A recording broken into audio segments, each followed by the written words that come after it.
I've never seen it before.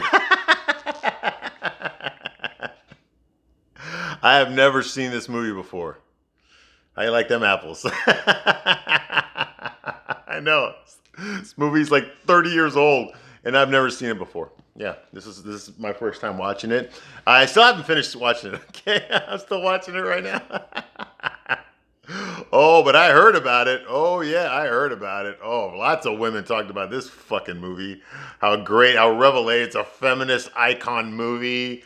Won all these awards. It was all this fucking shit. This is the movie that launched Brad Pitt's career. It really did. I mean, he was a character actor before, and then all of a sudden they put him in this, and now he became a big fucking movie star after this movie.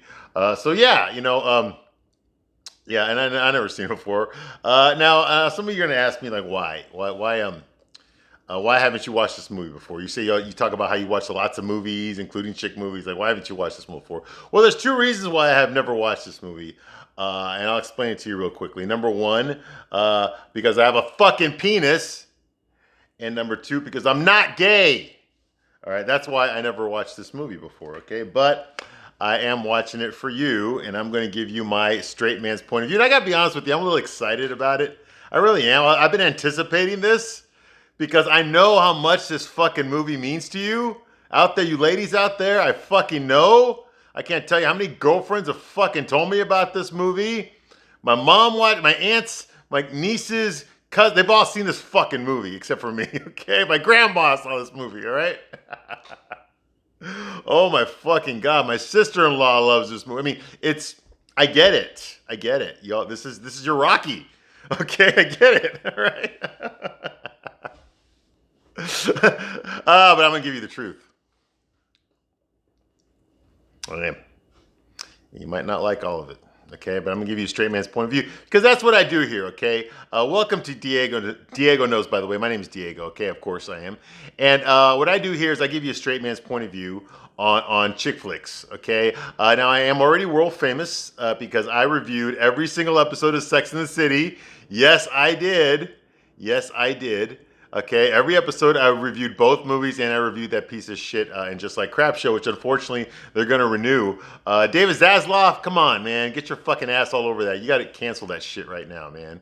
David Zaslav is the head of Warner Brothers now, and he's fucking 86ing everything, dude. He's trying to go away from the woke, okay? And I don't understand why he hasn't fucking already taken the fucking axe to and Just Like Crap season 2.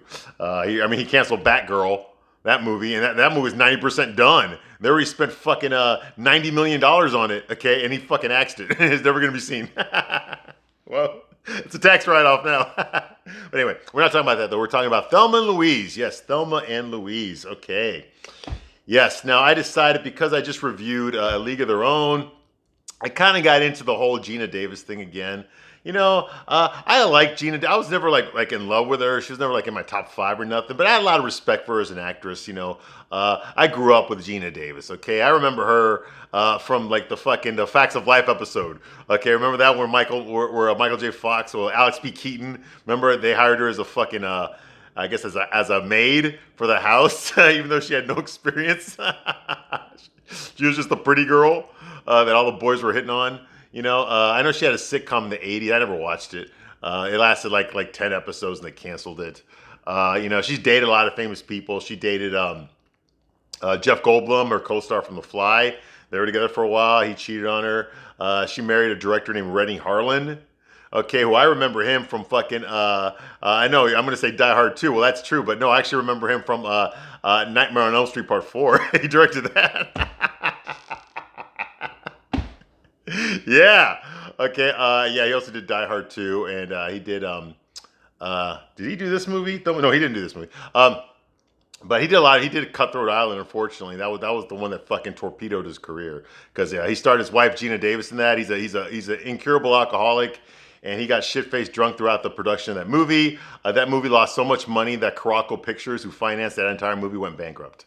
Okay, Cutthroat Island. It was with Matthew Modine. It was a fucking pirate movie. Okay, that came out in the '90s, and it damaged the genre so bad that we never got another mainstream pirate movie until fucking Pirates of the Caribbean with Johnny Depp, and that was much later on. Okay, so yeah, Gina Davis's husband, and she got divorced after that because he impregnated his secretary. Okay, yeah, right, yeah. Okay, she can pick him, can't she? But it's not all the men's fault, unlike this movie will tell you. Okay, because I've not finished watching this movie. I'm only halfway done with it. But I've watched enough to start my review here, okay? A lot of people don't realize this, but this movie was filmed in 1990. And actually, Gina Davis was actually engaged to one of the stars of this movie. Yeah, Christopher McDonald, the actor that plays her fucking asshole, redneck, fucking chauvinistic, husband. Yeah, she was actually engaged to him in real life while they were making this movie. And then I think she's the one that I think she actually fucked Brad Pitt, and while they were filming this movie for real, and he found out about it and called off the engagement. That's what I think happened. But don't quote me on that. Okay, but that's kind of what the evidence kind of pushes the narrative there. Okay, but you make up your own conclusion. I don't know for sure. I wasn't there. Okay, like I said, I never fucking watched this movie. I still haven't finished watching this movie, all right? But yes, so because I did A League of Their Own, it got me thinking about Gina Davis and some of her work and stuff, and she also, I did mention in the League of Their Own review that Tia Leone was in that movie. I don't think she had a speaking role, but I also kind of had the hots for her, and she's on that show, Madam Secretary Now. I think it got canceled recently. I don't know. Who gives a fuck? But I do remember, the reason I bring that up is because Gina Davis played the President of the United States in a fucking TV show. Which I never watched, but I know Donald Sutherland was in it. What is it? It's like if you were in A League of Your Own, you got to play a president later when you're fucking old on a TV show, like The West Wing or 24, that kind of bullshit. All right. Anyway, yes, I'm dating myself. I'm old. All right. Now, I was the perfect age to watch this movie when it came out. In 1991, I was still in high school. Okay, so yeah, probably some girls I went to school. I went to the theater to go see this movie. But like I said, I didn't waste my money on this piece of shit because, like I said, I got a penis and I'm straight. So anyway, so I didn't watch this movie. Okay, this is my first time watching it, okay, and I'm about to give you a straight man's point of view. Now, the real question you need to ask yourself right now isn't whether or not the movie's good, okay, or whether I think the movie's good. What you need to ask yourself right now is, can you handle the truth? Because that's what I'm going to give you. I don't bullshit here. I tell you the truth, and I don't censor myself. I tell you the truth here, so if you cannot handle it, get the fuck out of here right now, okay? I will not censor myself for you, all right? Honestly, so far, I'm under reserve judgment until I finish watching the movie, but so far I'm halfway done with it. So far, it moves well. It's pretty good. I like the fact that it takes place like in the late 60s, early 70s. They don't give you the exact date, but you can tell by the cars, by the clothes, okay, by the technology that this is like the late 60s, early 70s. No cell phones, obviously. No internet. The cars are all older, that kind of thing. So it was more like, pay phones were still a thing. Well, they were in 1991. Okay, so the movie takes place in the past. Okay, so you can get away with a lot more because we have technology today that will prevent any of this shit from happening. Okay, kind of like that movie, The Talented Mr. Ripley. Okay, like that guy could only have gotten away with his con in the 1950s. Okay, because in the late 90s he wouldn't have been able to fake his identity like that. Okay, no way that would have happened. All right. So that adds to the believability of this movie. That takes place in the past. Even when it came out, which was 30 years ago, it's supposed to take place 20 years before that. Okay, so kudos for them. All right. So let me give a little bit of background about this movie. This movie stars Gina Davis, like I mentioned. It also stars Susan Sarandon. Now, both of these ladies, this is the last time in Hollywood history this has happened, okay? But a long time ago, in the 90s, for example, the Academy Awards used to mean something, okay? You actually got an award for who was the best actor or who was the best actress, who wrote the best screenplay, who directed the best movie. They actually used to have to you used to have to compete with each other for that. They don't really do that anymore. Now it's all about okay, well, did a lesbian write this movie? Okay, you're automatically nominated. That kind of shit. As long as it doesn't have a straight white man involved, then you're okay. But back in the day, it actually was about merit. Okay.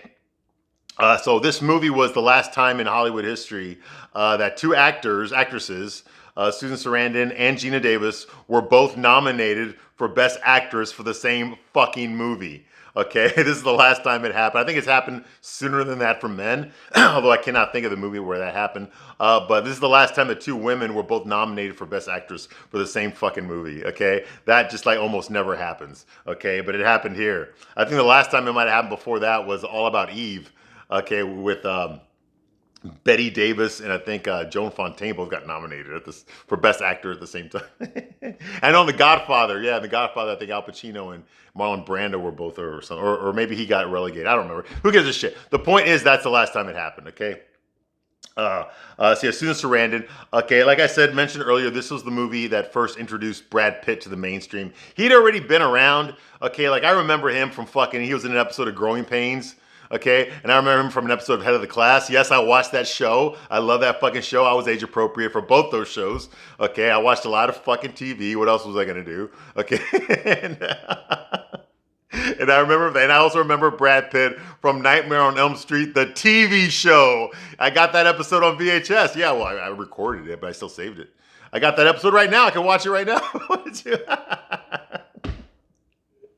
And Lori Petty from League of Their Own was in another episode. Yeah.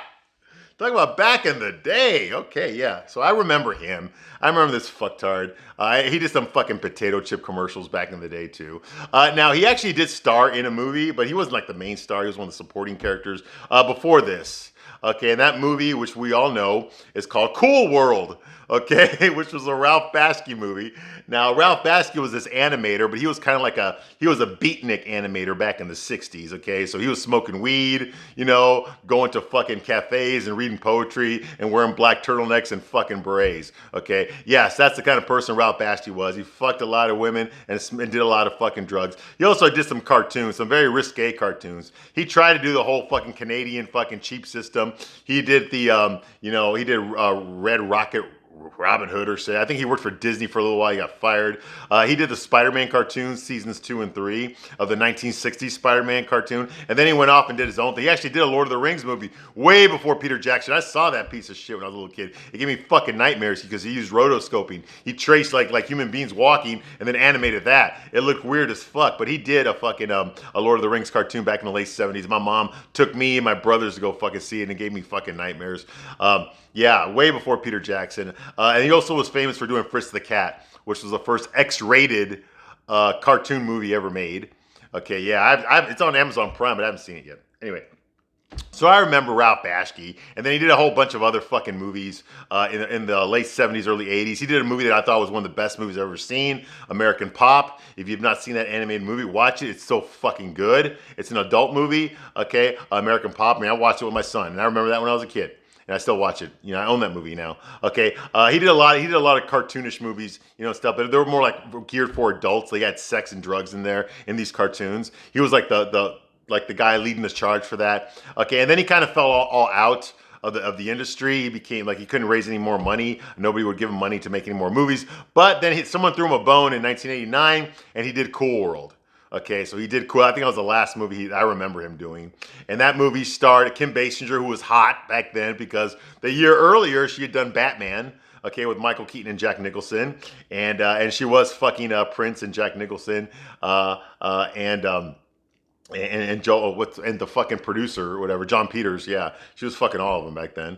Okay, so she was famous, so this was like going to be her movie. Okay, now she'd already done a movie called My Stepmother's an Alien, but no one went to go see that piece of shit except for me. But they decided to give her another starring vehicle because in Hollywood it's 3 strikes and you're out. Okay, so basically what that means is like once you become a thing, once you're in a big budget thing and it makes money, the Hollywood contracts, they give you a 3-picture deal. That's standard, okay? So you're going to star in a movie for 3 movies in a row. If any of these movies are big hits, they're going to renew your contract. If all these movies flop, you're on a fucking sitcom.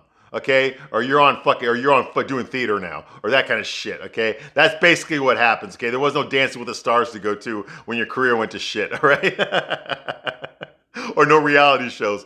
So that's basically it. So this was part of her 3-picture deal after Batman. I think it was this. It was The Real McCoy was another one with Val Kilmer. That movie bombed. This one, and I can't remember what the other one was. It might have been The Marion Man, where she met her husband, Alec Baldwin, everyone's favorite fucking gunslinger. But I don't remember. Anyway, the point is the movie was Cool World. Okay, I know, and it's with Gabriel Byrne is in it. He plays an animator. It takes place in Las Vegas. It's a weird fucking movie. You got to be stoned out of your mind to watch it, like I was when I first saw it when I was like fucking 17 or something. Yeah, but Brad Pitt was in it. He played a character, actually a very likable character. He was a soldier, came back, and he was a main character in the movie, but he wasn't the star. Okay, but I think he stole every scene he was in. Everything was animated around him. He had to talk to cartoons and shit in the movie.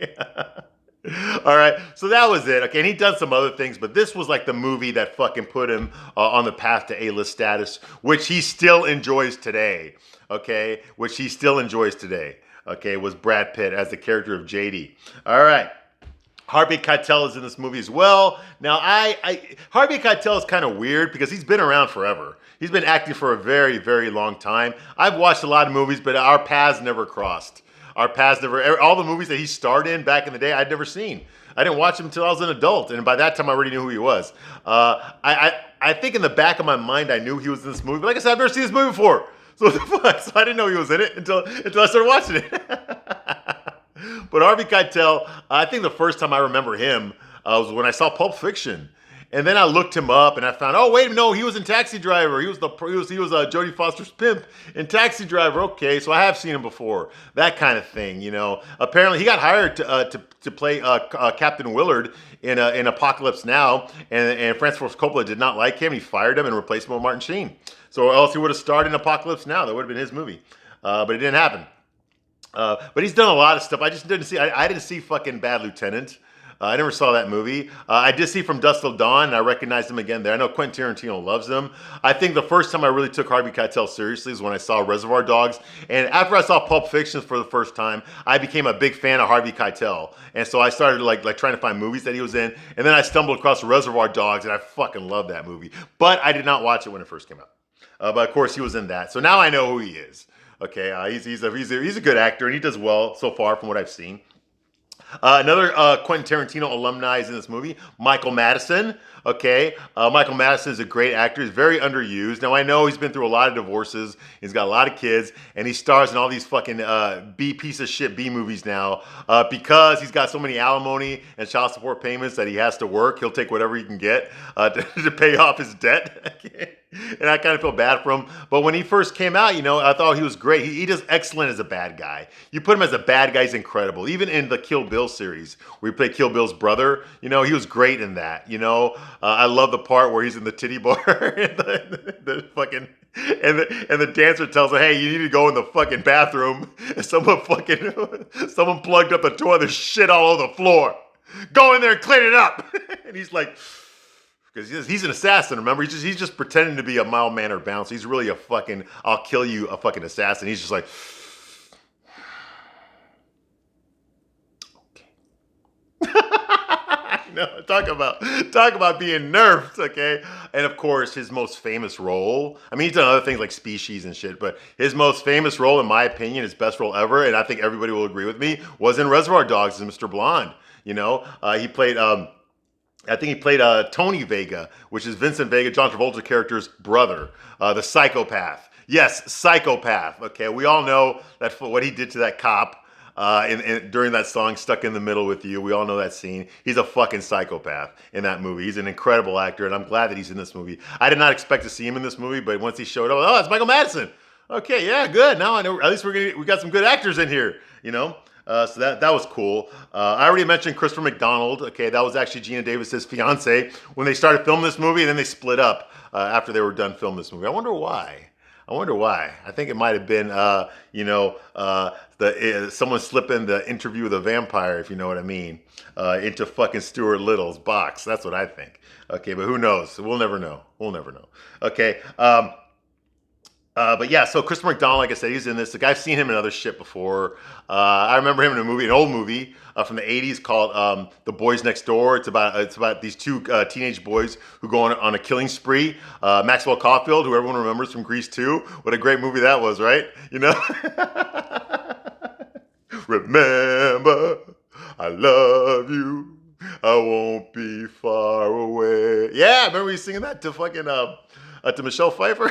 Anyway, we're not talking about him, okay? And Charlie Sheen was also in that movie, and we all know where Charlie Sheen's been since then, okay? But I remember Christopher McDonald was one of the cops that was hunting down Charlie Sheen and Maxwell Caulfield, who were going on a killing spree in L.A. It was a great movie, and I remember him from that. And of course, Christopher McDonald was also in Grease too. How could I have forgotten that? Yes, he was. He was. Remember, where does the Pauline go? Yeah, that was him. That was Christopher McDonald. Yeah. So he's in this movie too. He's done a lot of shit since then. His face just turns up on stuff. You always see him all the time. He's done Star Trek. He did that fucking Not Another Superhero Movie parody that the Wayans brothers were doing, the Spider-Man knockoff parody one. He played like the Green Goblin character, that kind of thing. So I've seen him before. He's been around. He's done a lot of shit. Okay. Of course, Happy Gilmore. Remember that? He was the asshole guy at the golf club. Okay, yeah. So he's done a lot of shit here, and he plays the asshole, fucking chauvinistic fucking husband. Basically, how women see men. Okay, Daryl. He plays Daryl.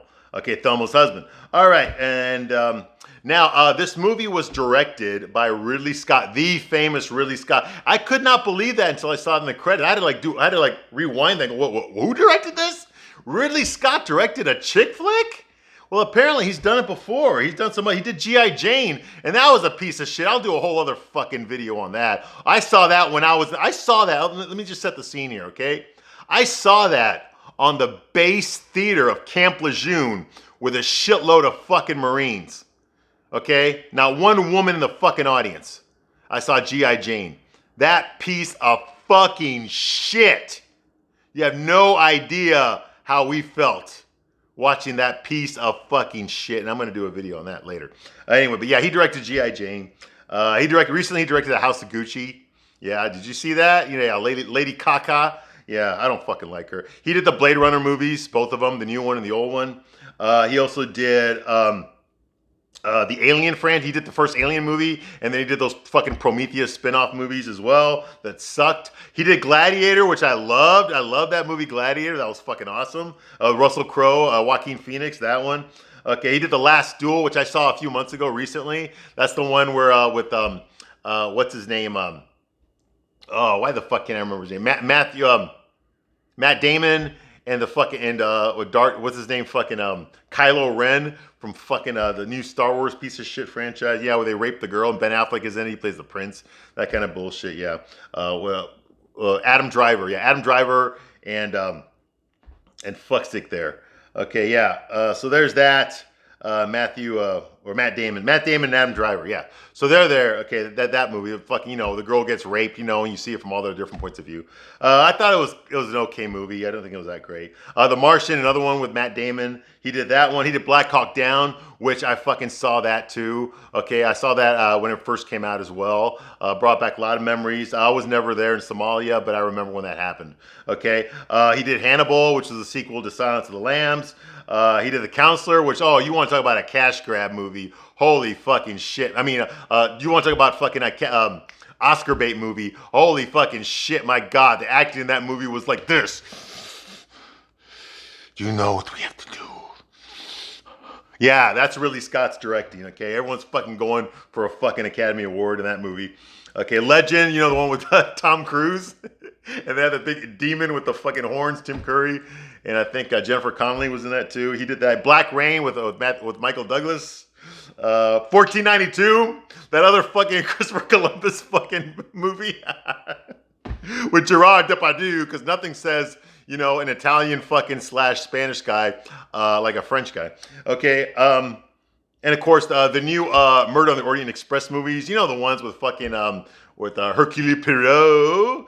The guy on the train, what's his name? Kenneth Branagh is playing him now. They just had a recent one, but they did a limited release because Armie Hammer is in it, and we all know that he likes to eat people literally. So he got canceled recently. So yeah, anyway. So we know Ridley Scott. He's done a lot of fucking movies. Well respected director in Hollywood. Okay, so now we've set up the whole scene here. Okay, now a couple of things that you might not have known about Thelma and Louise. I just want to get this out of the way because these are facts and I don't want to forget about it later, okay? But Gina Davis, okay? Gina Davis actually used to work as a live mannequin. Yeah, because they used to do that back in the late 70s, early 80s, I think. They would have like these pretty girls, like model clothes in the store windows. like at Macy's and shit, and Neiman Marcus and so in downtown New York. And Gina Davis was one of those. It makes sense because the first movie she ever did was Tootsie, and that was filmed in New York, and they probably would not have hired her if she didn't already live there. So yeah, it makes sense that she was already living in New York when she auditioned for Tootsie, and that was her first like speaking role in a movie. Okay, so yeah, she's that. So she did live mannequin in dress shop windows. Gina Davis also a member of Mensa. Mensa, that means that she is in the 2% of the smartest people in the world. She is in that club, okay? Her IQ is above 140. I think that's what it says here. Yes, yes. Okay, so she also in 1999 she made it to the final 32 of the archery competition for the Olympics. Okay, the bitch is the real fucking Katniss Everdeen in real life. That bitch can fucking shoot a bow and arrow. Okay, she's the real fucking Hawkeye. Okay, yeah. She competed in the U.S. Olympic archery team in 19. Well, she didn't compete, but she made it to the finals. Okay, I don't think she got picked because she was too old, but she made it. She qualified for the finals. That's almost. I couldn't do that. All right, so that's fucking. And she looks like a tough woman too, man. Okay, tall and big shoulders and shit. Yeah, she's got that. All right, and also she actually gave birth to twins when she was 48 years old. Wow, damn. Okay, this woman is something else. Okay. And something else you need to know about is Brad Pitt auditioned for this movie. He auditioned against George Clooney, and of course, Brad Pitt got the job. Now, recently, whenever I think about Brad Pitt in the movies, he always plays the same guy in all of his movies. Most of the time, he does. He plays a guy who looks like he really, really needs a fucking shower. Okay, he's been playing that same guy for the past 30 fucking years, and this is no exception. Okay, he plays the guy, the redneck dude that just looks like, dude, you need to fucking take a shower. Okay, you look like you fucking smell real bad. And apparently, according to co-stars that he's had that have been interviewed, he does smell bad. Like his BO is pretty bad. Okay, he really does smell the way he looks in his movies. Okay. I'm talking Snatch. If that's the case, look at Snatch, man. That guy must stink up a fucking warehouse. Okay. But anyway, yes. Okay, so yeah. So Brad Pitt, this is his breakout movie, and he beat George Clooney for it. Who gives a fuck? I'm pretty sure they made a lot of jokes about it when they were filming their Ocean's 11 movies, all right? So there we go. So now we got some backstory on Thelma and Louise. Now it's time for destruction. Okay, so let's start off here. Okay, this movie takes place in a suburb of Little Rock, Arkansas in the late 60s, early 70s. They're not specific about when it takes place, but everyone's got the southern accent. There's a lot of time spent in the desert on desert highways. Okay, that kind of thing. All right, people use payphones to communicate with each other. The two we're introduced to. The first character we're introduced to is Louise. Okay, Louise Sawyer, played by Susan Sarandon. Okay, now for those of you who don't know about Susan Sarandon, okay, her real last name is not Sarandon. That was the last name of her first husband, Christopher Sarandon. Okay, now for those of you who don't know who Christopher Sarandon is, he was also an actor, not as famous as Susan Sarandon was, or not as successful as Susan Sarandon was, but he did some stuff of note. He was the gay boyfriend of Al Pacino's character in Dog Day Afternoon. If you remember that movie, Al Pacino robbed a bank so he could get the money to pay for his boyfriend's sex change operation.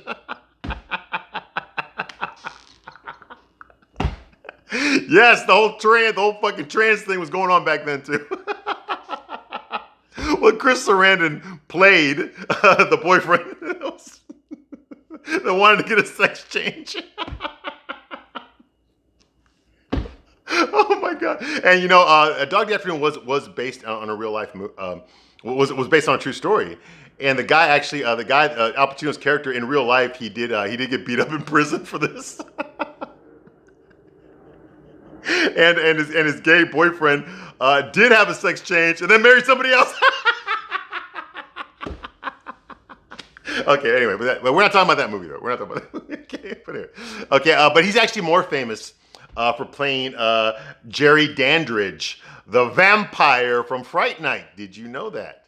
The vampire from Fright. Now you know who he is. Now you remember who he is. Yeah, he was Jerry Dandridge. He was the villain from the Fright Night movie.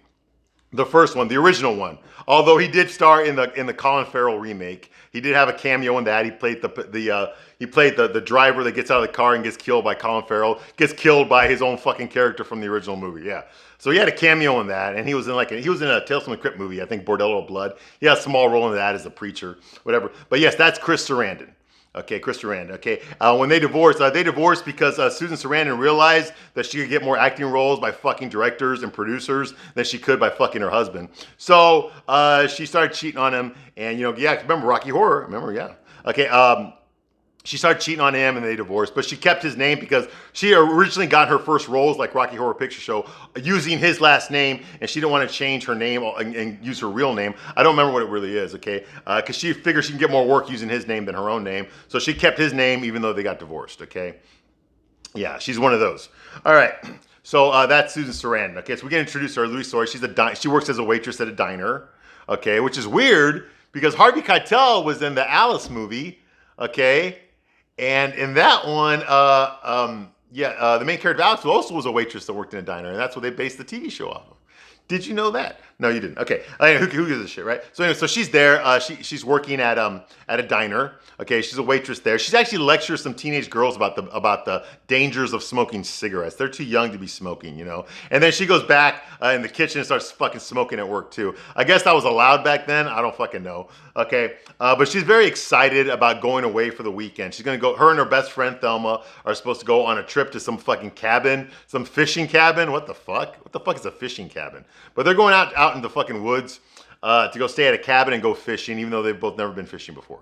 All right, they're gonna do it because Louise knows somebody who's in a divorce, and they got the place is gonna be available. So she's excited about that, about getting away for the weekend. All right, getting away from the fucking diner that she works at. Okay, and that she smokes at. Okay.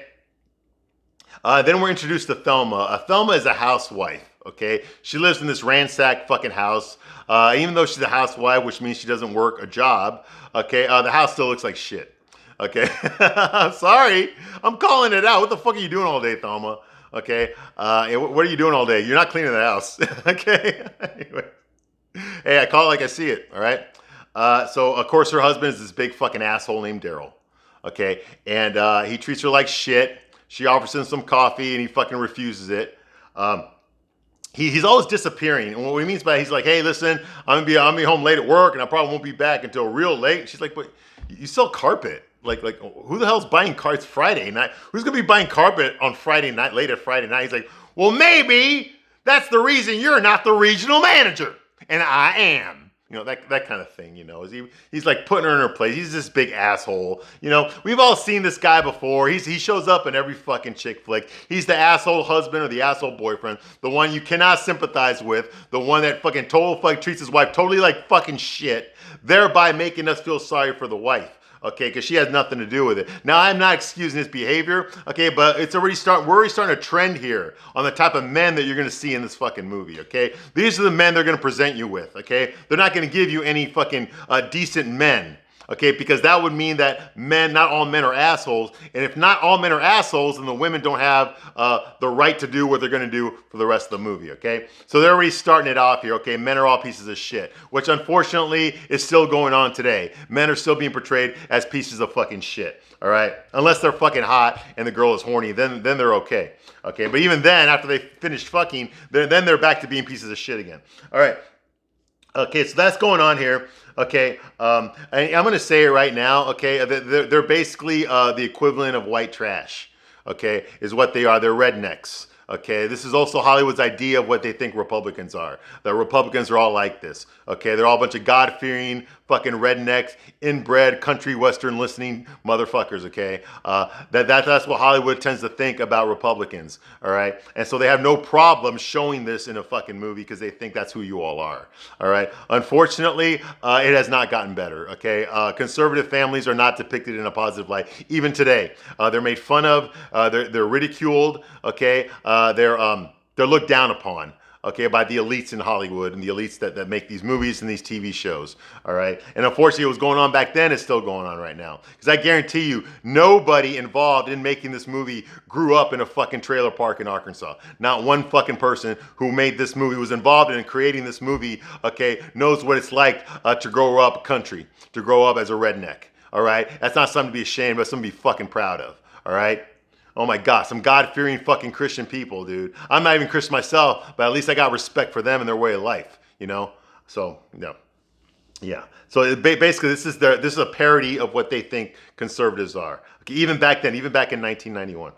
Okay. All right, so that's going on here. Like I said, Daryl is an asshole. Okay, Thelma is not a happy housewife. She hates being a housewife. You can tell. That's probably why she keeps the house looking like shit, because she doesn't really want to do it. You know, she doesn't want to work on the house. She doesn't want to fix the house or make it look nice. Fuck that noise. You know, she's unhappy with her life.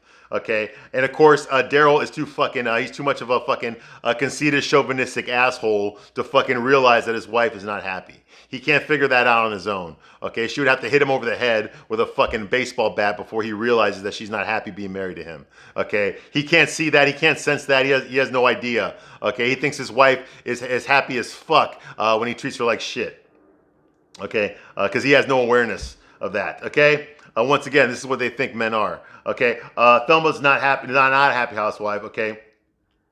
Okay, he pulls out, he berates her for something. She wants to ask him for permission to go on this weekend holiday with her best friend Louise, but she can't bring herself up to bring it because he's being such an asshole. She can't bring herself to fucking ask him, so she fucking just doesn't ask him. Okay, he leaves, he goes off to work, dressed like, you know, like what do you expect a guy, and they don't live in a trailer park, but imagine a guy that did live in a trailer park, how he would look like going off to work at a sales job. That's what he looks like, okay? And there's some people doing construction on his driveway. He trips over them and stuff. He backs out of his car. His license plate says the one. That's his vanity license plate. It says the one. Okay, the number one. Yeah, I guess he thinks he's number one. Okay. Okay, so Thelma decides that she's going to go on this trip with Louise without asking for Daryl's permission. She's just going to fucking go. Okay, they're going to a fishing cabin in Arkansas. What the fuck is that? Okay, yeah. All right, so now I have started my review. I'm going to stop it right now, and I will be back very shortly for part 2 of Thelma and Louise. And let's see what happens here. Let's see what this movie's all about. I want to see if you ladies were right. Okay, I want to see if you ladies were right. Okay, so thank you for watching this long, and I'll see you very soon on the next one. Bye.